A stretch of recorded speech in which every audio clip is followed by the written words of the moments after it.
रवि का घर गांव के किनारे था। छोटा सा आंगन, सामने नीम का पेड़ और बगल में पुरानी गायों की खाली जगह। घर में उसके पिता रामलाल, सौतेली माँ कमला, सौतेला भाई सोनू और छोटी बहन पिंकी रहते थे।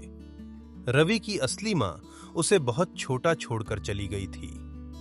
कुछ साल बाद रामलाल ने कमला से शादी कर ली।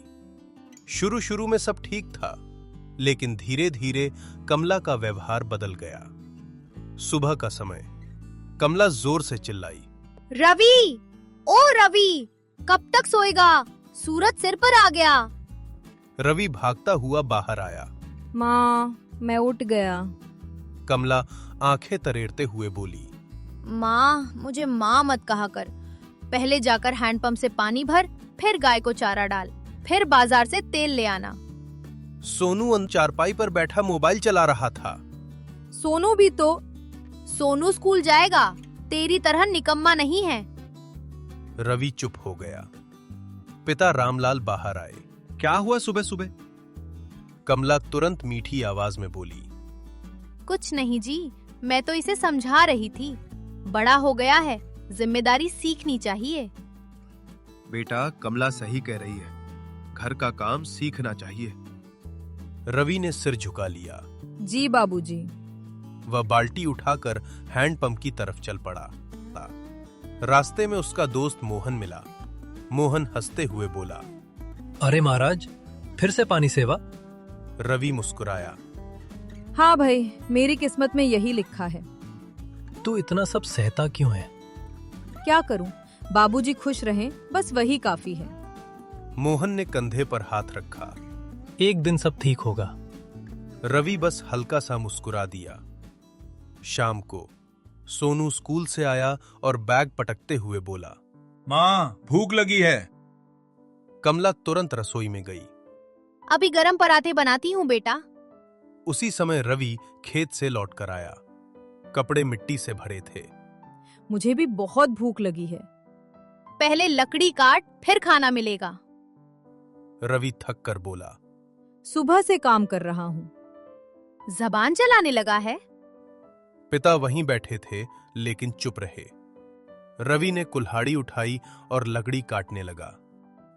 पिंकी धीरे से उसके पास आई और बोली, भैया ये लो, मैंने तुम्हारे लिए रोटी छुपा कर रखी थी। रवि की आंखें भर आईं। तू बहुत अच्छी है पिंकी। पिंकी मुस्कुराई। आप भी तो अच्छे हो। रात को रवि छत पर लेटा आसमान देख रहा था। वह खुद से बोला, माँ, अगर आप होती तो शायद सब अलग होता। तभी पीछे से पिता की आवाज आई। रवि? रवि उठ बैठा। जी बाबूजी। रामलाल उसके पास बैठे। तू मुझसे नाराज है? रवि ने जल्दी से कहा। नहीं बाबूजी। सच बता।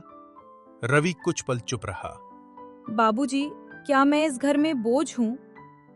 रामलाल चौंक गए। ऐसा क्यों सोचता है? क्योंकि माँ जी मुझे कभी अपना नहीं मानती। आप भी हमेशा चुप रहते हैं। रामलाल ने गहरी सांस ली। बेटा, मैं जानता हूं, लेकिन घर की शांति के लिए। रवि हल्का हंसा। मेरी चुप्पी ही घर की शांति है ना?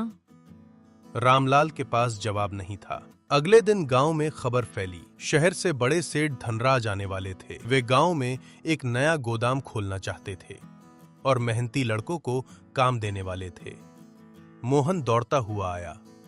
रवि, ये मौका है, तू चल, नौकरी मिल सकती है। माँ जी जाने देंगी? पहले कोशिश तो कर। रवि ने हिम्मत जुटाई और कमला से कहा, माँ जी, मैं शहर जाकर काम करना चाहता हूँ। वाह, अब कमाने भी जाएगा। यहाँ का काम कौन करेगा? सोनू हंसते हुए बोला। इसे कौन नौकरी देगा? रवि चुप रहा। तभी पिता बोले, उसे जाने दो कमला, लड़का बड़ा हो गया है। कमला नाराज होकर बोली, ठीक है, चला जाए, लेकिन वापस आकर रोना मत। अगले दिन रवि मोहन के साथ सेठ धनराज के सामने पहुंचा।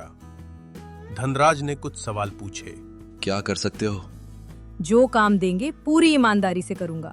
पढ़े लिखे हो? 12वीं तक पढ़ा हूँ। और सबसे बड़ी ताकत? भूख। भूख? जी, कुछ बनने की भूख। धनराज प्रभावित हुए। कल से काम पर आ जाना। रवि की आंखें चमक उठीं। घर लौटकर उसने खबर सुनाई। पिंकी खुशी से उछली।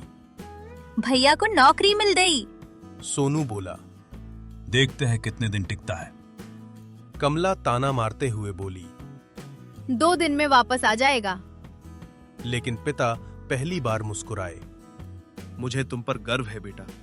रवि की आंखें नम हो गईं। शहर में काम आसान नहीं था। सुबह से रात तक मेहनत। लेकिन रवि कभी पीछे नहीं हटा। एक दिन गोदाम में अचानक आग लग गई। सब लोग भागने लगे। तभी किसी ने चिल्लाया।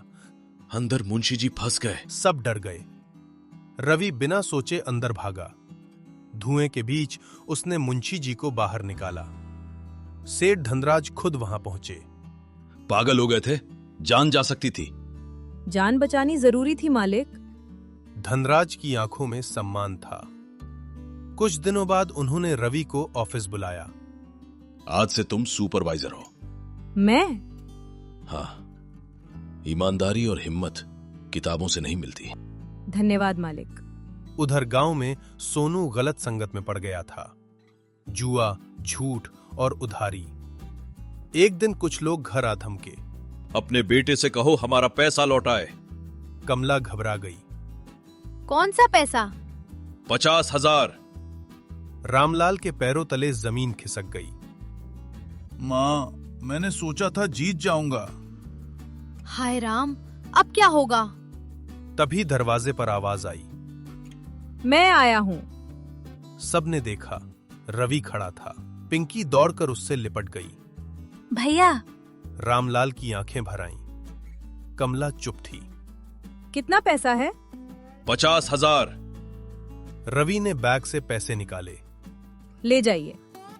सब हैरान रह गए। लोग चले गए। मैंने तेरे साथ कितना बुरा किया, फिर भी तू। घर अपना हो तो हिसाब नहीं रखा जाता। कमला उसके पैरों में बैठ गई। मुझे माफ कर दे बेटा। ऐसा मत कीजिए। आज पहली बार तूने मुझे सच में माँ बना दिया। रामलाल ने कांपती आवाज मैं अच्छा पिता नहीं बन पाया बेटा। में रवि ने उनका हाथ पकड़ा। आप मेरे पिता हैं, बस यही काफी है। भैया, मुझसे गलती हो गई। गलती इंसान से होती है, सुधार बहादुर करता है। सोनू रो पड़ा। उस रात बहुत दिनों बाद पूरा परिवार एक साथ बैठकर खाना खा रहा था। कमला ने अपने हाथ से रवि की थाली में रोटी रखी। और लो बेटा। हाँ माँ।